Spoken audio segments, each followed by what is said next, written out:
Hi, everybody. Welcome to Conversations with Calvin. I'm speaking fast because we have a lot to get through. I've been waiting for this for a long, long time as I started a dialogue with Coonoor Behal and the commonality aspects, and there's so many elements to her, and I identify. It's like I'm never. It's kind of like that comedian. I'm never verklempt, but I am now. Linda Richmond. I know that. Yep. Yes, Yep. exactly. Myers. Yep. Exactly. But I'm verklempt because I don't know how to spit it all out. This is great stuff. I want to right off the bat. Coonoor wrote, "I quit," and the life-affirming joy of giving up. I quit, and I said to her, "This, by the way, this is my Johnny Carson monologue, and it's going to be real quick because you're a stand-up comedian. I had to throw that in, but this, and we're going to jump right into this first.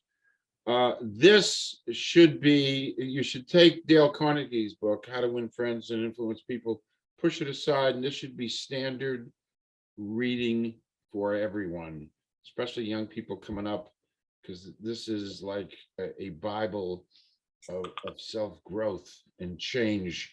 And I'm, as I'm reading it's a wow. So monologue's over. Let me formally introduce Coonoor Behal. How about a little bio, and then we'll kind of jump into things. Sounds great. You want me to do the bio? You want me to introduce Yes, myself? you do the bio. Great. Okay, awesome. Hi, everyone. So happy to be here. Calvin, thanks for giving me your time. My name is Coonoor Behal. In addition to sharing dozens of similarities with Calvin, I'm also the founder and CEO of a company called Mindhatch, through which I do innovation and creativity consulting, using methods such as design thinking and human-centered design, organizational improv, facilitation, and diversity, equity, and inclusion methodologies. And I wrote the book Calvin just mentioned, came out a year ago. And in my personal life, I perform and teach improv comedy, have for over a decade now. Love watching tennis and playing tennis. And the love of my life is my Bernese mountain dog, Nika, who right now is trying to get back in the house, but she's not allowed. I see. Okay, so let's jump in, and this is a big segment of this is this. I quit, so what made you write this? How did this come to you? I do have a quote from George Bernard Shaw. Those who cannot change minds can't change anything. Mm-hmm. Which comes from your book, actually. Yeah. So the question was, how did I come to write it? So it was kind of a nice fusion of just like having this idea that cropped up in my mind years before, never knowing what to do with it, never thinking I would do anything with it. And then just the kismet of like an opportunity presenting itself. And I just was like, yes, let's do it. Let's get this idea out of my head that was just gnawing at me for years. And so the real idea for the book, was really just my personal experiences and kind of converting, especially in my 20s, from a perfectionist, kind of do the right thing, make other people happy kind of person, into someone who was really pro quitting, got a couple quits under her belt, and just really found that it was really helpful. And so the goal of the book is really just to kind of help people hopefully reframe and destigmatize quitting and really view quitters for like the brave, courageous people that they are. Yeah. Okay. Looking down some of the, I identify with so much of this. We discussed this briefly. I look and thumbing through and reading. I'm saying to myself, my goodness, this is me. I did that. And some of the, if we could just maybe, quitting habits. Yeah. Quitting habits, so important. I mentioned to you that smoking was my life, not only for 10 years, but it was my life. God, that I love smoking. One day I wake up and I took my cigarettes and crushed it. Oh, I think it's amazing. What was that? I mean, was there any like preamble, or was it literally just like waking up in the morning and it's It, just, it was literally the day before I decided to do this. I weighed 350 pounds, uh, and I couldn't even walk up a flight of stairs in my house here without gasping for breath. And I have that pharmacy background, which I quit my profession. mm, Duh. congratulations. Yep, quit my profession. So, but I had a healthful approach. It was, but anyway, I tried to walk up a flight of stairs, and I realized I couldn't do it, and I realized I was probably dying. Oh, yeah. 1989. So that's how I went to sleep. And the following morning, if I could bottle what came over me Yeah. and sell it on Amazon or something, oh I wow. have many people I would gift that bottle to for sure. Yeah. And I would tell people, and listen, nicotine is probably it's like heroin. Yeah. The addictive properties of it, Mm. and I loved it, and I just got up that morning and told my wife, I said I'm quitting, and she got a little nervous. I said, I'm quitting the marriage. No, no, no, no, no, man, no. Yeah, you gotta fill in the blank after I'm quitting. Like, Yeah. well, what? Yeah. So I can't give you.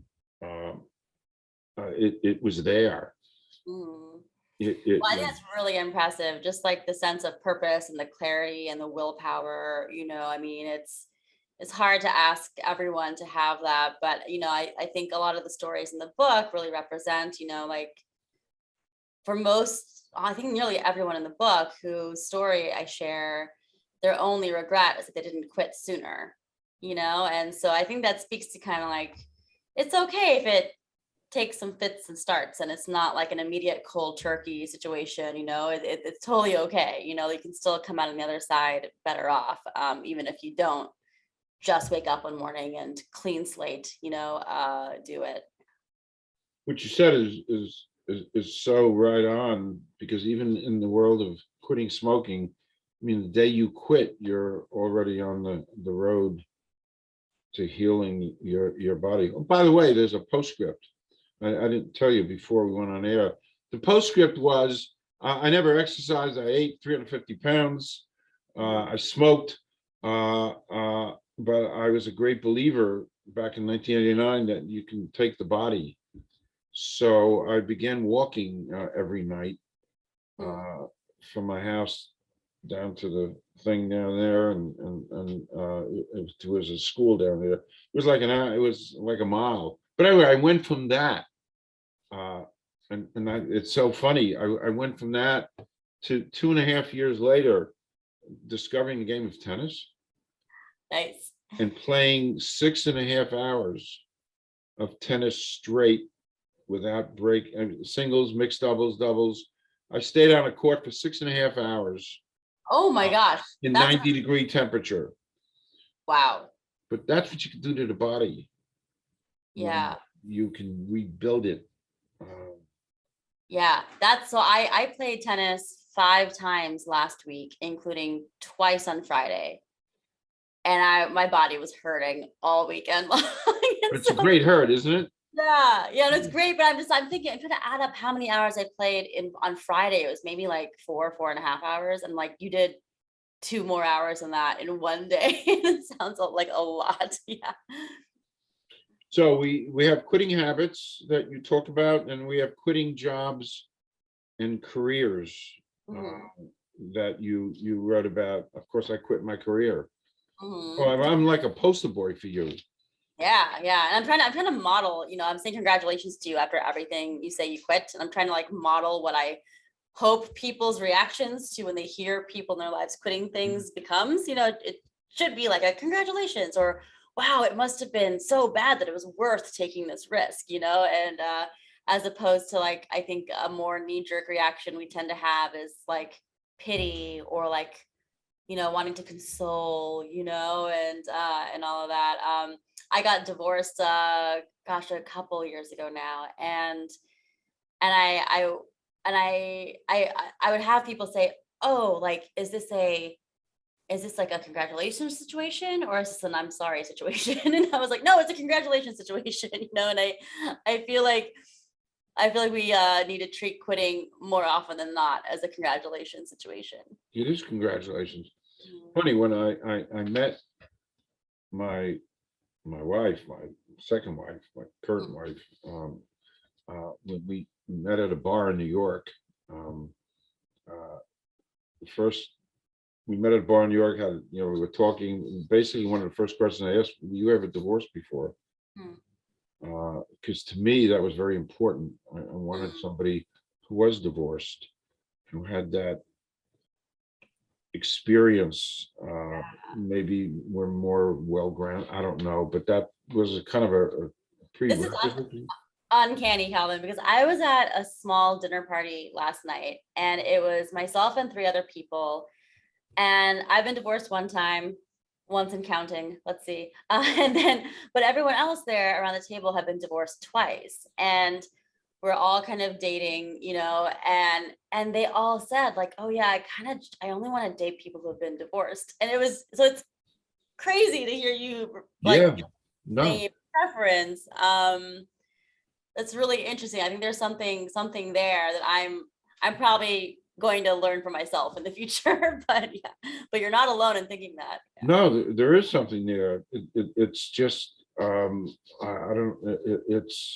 It's a commonality. It's a familiarity. It's somebody who's been through the ropes, and she was kind of big smile when I told her, yeah, I'm divorced too. It was, and maybe that was the ingredient.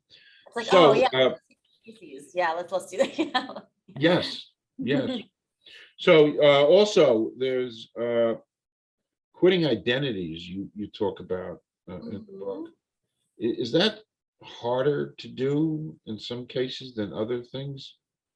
Yeah, it's really interesting. It's a really good question. And like every chapter in the book, as you know, is someone's story. Like, and I interviewed them, and then like write their story, and imbue each story with some of my own reflections, and memoirish kind of tidbits.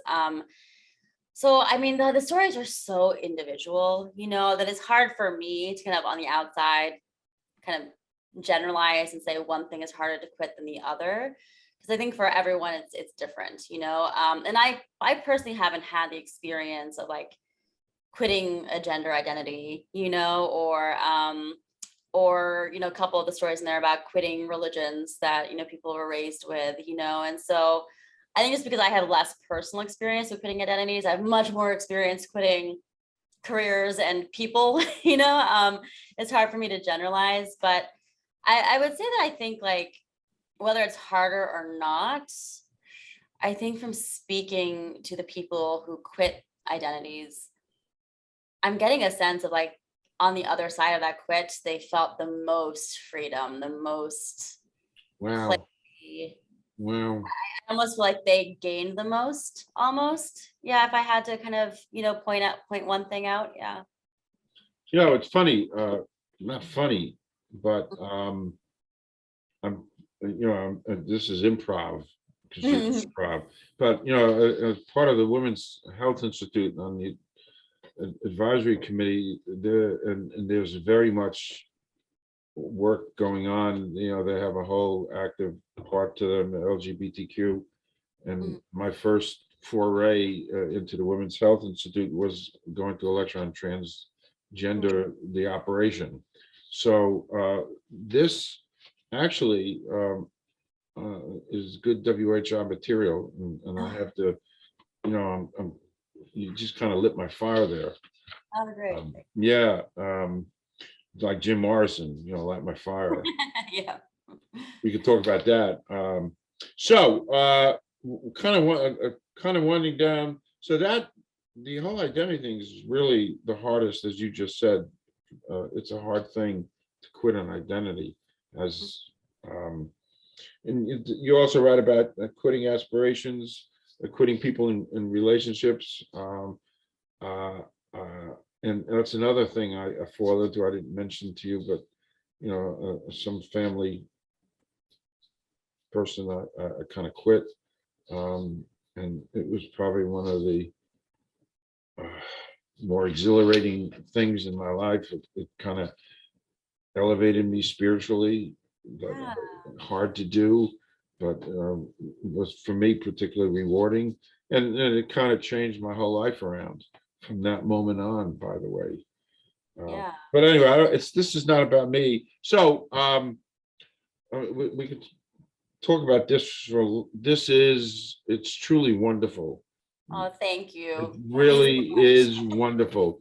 So moving along, much. you've been on a journey of DEI, diversity, equity, inclusion, which means a lot to me. Can you Mhm. talk about that journey, DEI? Oh gosh. I mean, I think in many respects, I'm still kind of retroactively figuring out what my journey has been and what my story has been. Because I think, to be honest, I grew up in rural Ohio. I grew up around the kinds of people who would vocally say to me, "Oh, Coonoor, you're basically white," you know, while also being racist toward me, at the same time, and so I think I'm unfortunately and regrettably a little bit new just in the past, 5, 6 years, figuring out like how my identity has shaped me. And I think kind of looking back on it, I think there's a lot of things that I didn't know that it shaped me for. But I think I've been a lot more cognizant of it, especially, after Trump was elected. And it was one of those things where it's like, oh my gosh, the way that I look, I'm a target,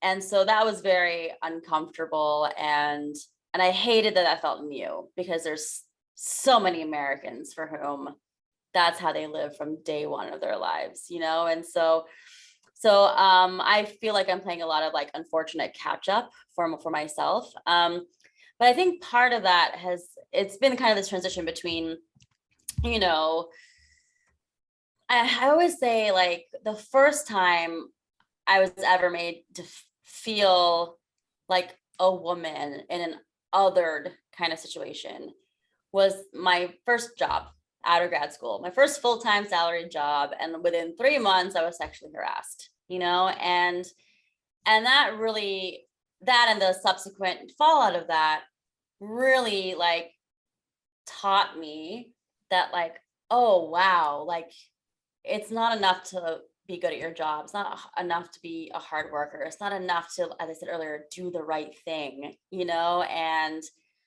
follow the rules, right? Like I'm always and forever going to be treated differently because of who I am, right? And many people fall into that bucket. And it really highlighted for me that's like, wow, after like, again, being a perfectionist type A person who had been rewarded for things in school, being consistently rewarded for doing the right thing, being a leader, being outspoken.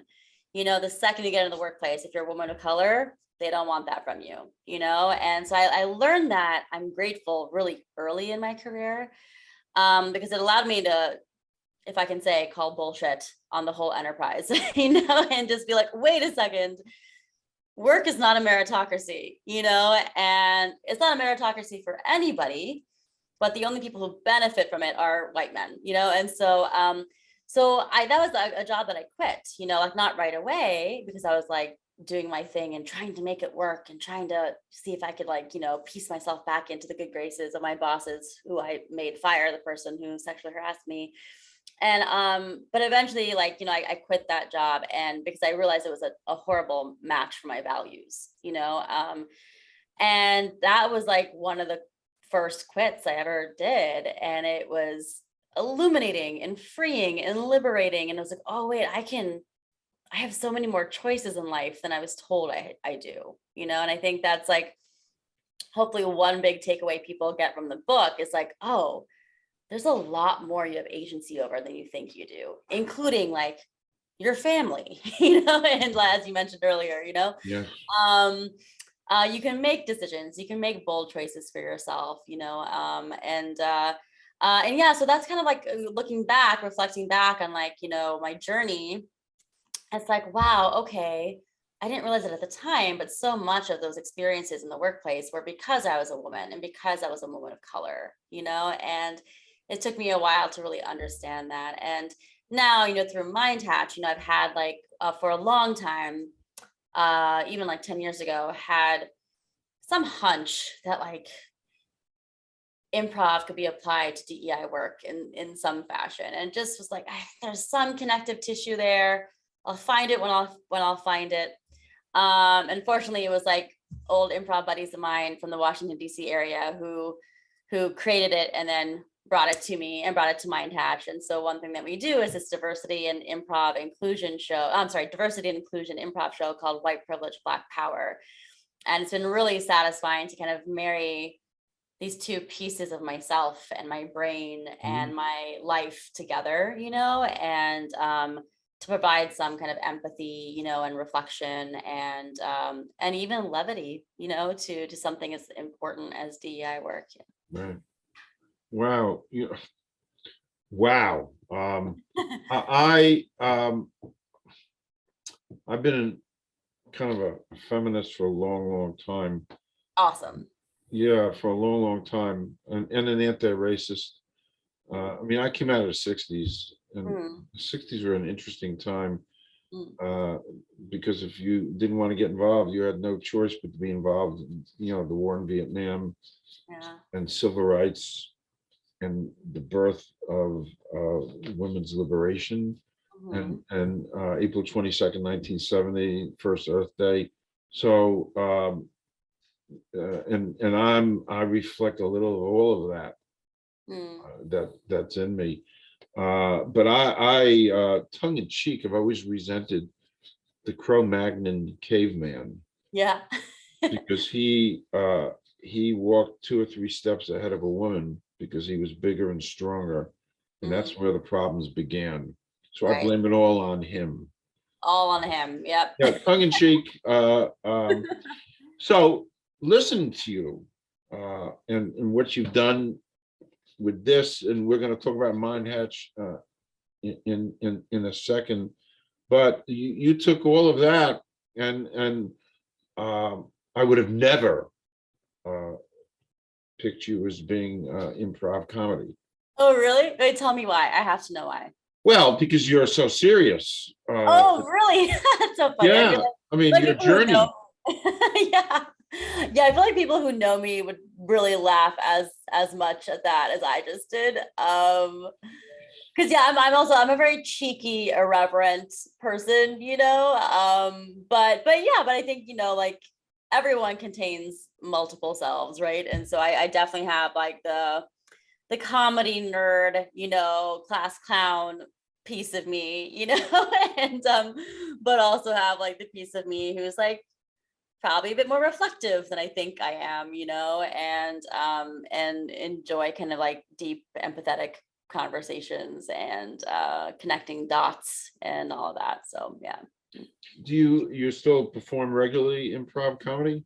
I do, well, to say anything regularly at this moment of COVID, it's hard to say you do anything regularly that's out of doors. But yeah, pre-COVID, I was a member of a few different teams, and each one would perform about once a month, and we'd rehearse once a week. So it's definitely has been a huge part of my identity for the past decade. And then now, we're starting to slowly come out of our caves and do more in-person shows, which feels really nice. So it's great. That's great. I have great friendships with comedians. Cool. I go back to Lenny Bruce, and he was always a hero of mine because he was socially conscious, maybe too socially conscious, but socially conscious. And I eventually bought all his albums back. His vinyl albums, and memorized them and practiced yeah. I remember I used to take trips to Club Med or something. I'd sit in the back of the airplane and I'd start doing my Lenny Bruce bits. Yeah. Life is full circle because I became very, very friendly with Ronnie Marmo, who's a playwright and Mhm. an actor, and he got together with Joe Mantegna, Oh yeah. and they produced a play. I'm not a comedian. I'm Lenny Bruce, uh, Mhm. it was in LA. It was supposed to be just a couple of performances. It ran for a year, and they Cool. brought it to New York, and I jumped all over Ronnie. I was so thrilled Mm. uh, uh, to see that. And again, life is full circle for me uh, Mhm. because he performed it off Broadway here in the city a couple of years ago, and I had a cable TV talk show at the time, Mhm. pre-pandemic, and I invited him, and he was a guest, and it was great because I have all this stuff about Lenny Bruce. But the full circle thing was, I had a chance to meet Kitty Bruce, Lenny's daughter, Oh, who cool. who who had a charity where she took in wayward girls who were abused and addicted, and it's called Lenny's House. Oh. And so one night I was backstage at a comedy thing, and there she was, and she knew of me because I have all his albums. I used to post pictures on social media, and we hugged. And to me, that was a full circle of life. But Mm.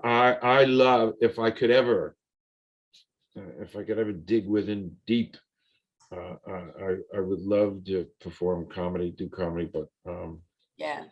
it's not meant to be. Uh, but Well, you it sounds like can, you have a really good grounding for it because in kind of, hearing and reading about, especially stand-ups, like so many of them seem to have done what you did instinctively. They're like, oh, I listened to like Richard Pryor albums and I memorized all of them, yes. or letting, I feel like it's a common instinct that I think like budding comedians have, like especially when they're young. And so it's never too late, Calvin. Listen, I know that. I became a teacher, a professor, not a professor, but a lecturer at 74. So it is never too late. And I lived and breathed that. So yeah, maybe. Hey, and I love Richard Pryor too. Yeah. Oh, do I love Richard Pryor? I marvel at Richard Pryor. I marvel at Joan Rivers.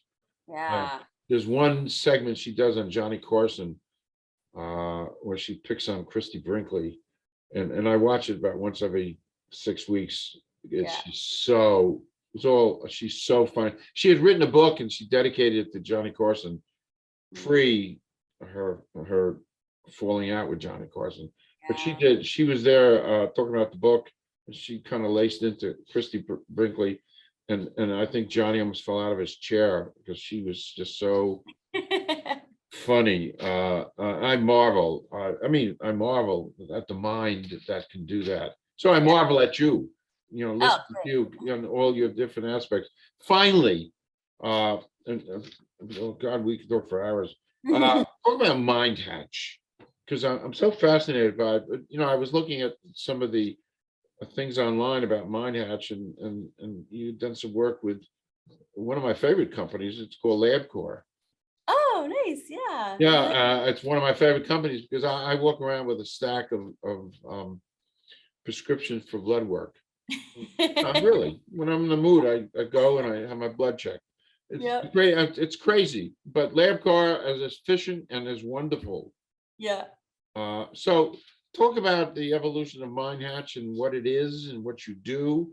Um, Yeah. Well, starting Mindhatch is definitely a quitting story in and of itself. I quit a couple of different careers, but the most recent career was in Big Four management consulting, and I quit that because even though I enjoyed my time there, I was kind of ready to fly the nest, and start my own business and do more of the things that I loved, which was innovation and creativity work, with clients. And yeah, and so what I do through Mindhatch, even now, like 8 years later, is very similar to what I set out to do.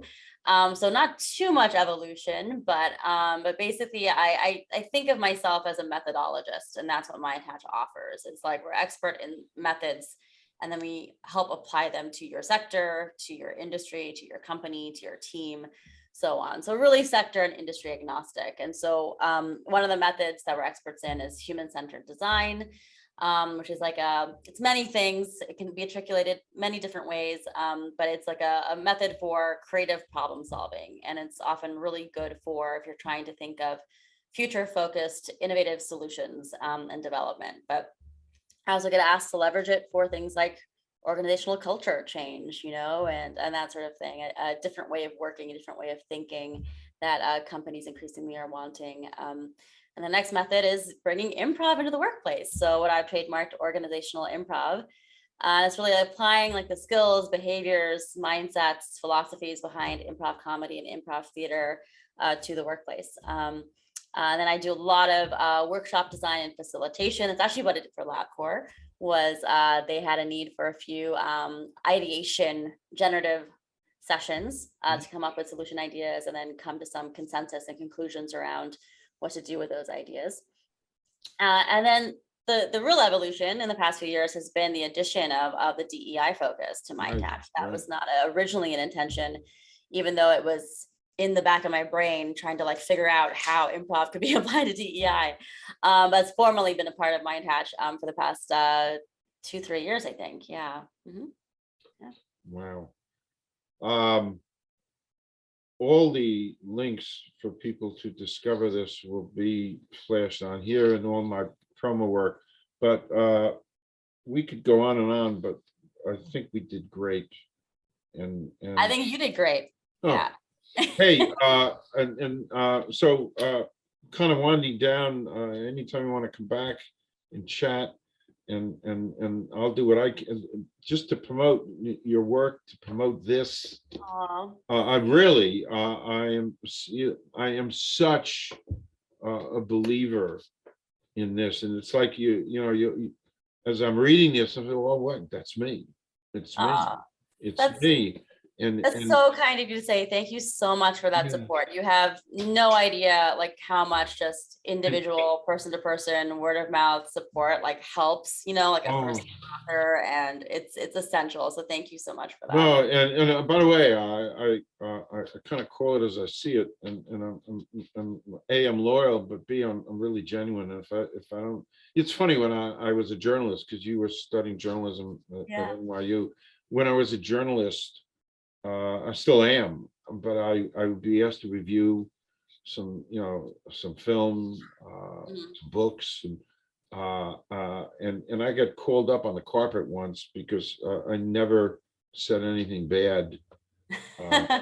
No, I never said anything bad because I always tried to extract the salient positivity of something, because everything has positivity. But I wanted to be genuine. And that was the path. I wanted to be genuine, and if I didn't like something, well, then I just didn't review it. Let somebody else. But this is great stuff. So I can't thank you enough, Coonoor. This has been just a wonderful time. You have enlightened me, and maybe to be continued. We'll talk about that. And I can't thank you enough. We have so much to talk about that we have in common. Let's do a whole show just talking about tennis. That'd be super cool. We can. By the way, we can. I played tennis against the number 12 player in the world. Who? His name was Aaron Crickstein. I know that name. Yeah. At one time he's number 12 in the world. When I was in Florida visiting relatives, and they had arranged, it was a birthday gift for me. They arranged me to with Aaron. And just a quick anecdote. So he said, you got me for an hour. They paid. Wow. He was already kind of retired from tennis, but he was a pro. And he said, you want lessons? What do you want? I said, oh no, I'm way past lessons. He said, really? You don't need lessons? I said, oh no, there's all the lessons in the world ain't gonna improve. So we played. Of course he didn't play with his full heart and potential. Yeah. And then I said to him, I said, just this once, do me a favor. I want to experience what a professional serve is like. Yes, that's what I would want to do too. I just want to be on the other side, the receiving end of like 125 mile per hour serve. So funny. You know what? So he said, you really? I said, yeah, I really want you to serve it. Don't hold back. Yeah. Be angry at me, curse me, do anything you want, but hit me. So he did. And it's really funny, because I stood there with my racket, and I kind of watched the ball go over my head. It bounced. In other words, it was so fast that, and I had pretty good reaction time, Yeah. but I couldn't even move my racket. So, and he said, "You want me to do more?" I said, "No, I've had enough. That's really I'm funny. done. I experienced it." And actually, there's a video. I hid it from my family that I was kind of embarrassed in Junction. But anyway, so yes, you'll come back. We'll talk Yeah. other stuff. I just can't thank you enough. In the Yeah. words of Clint Eastwood, I think it's Clint Eastwood. You made my day.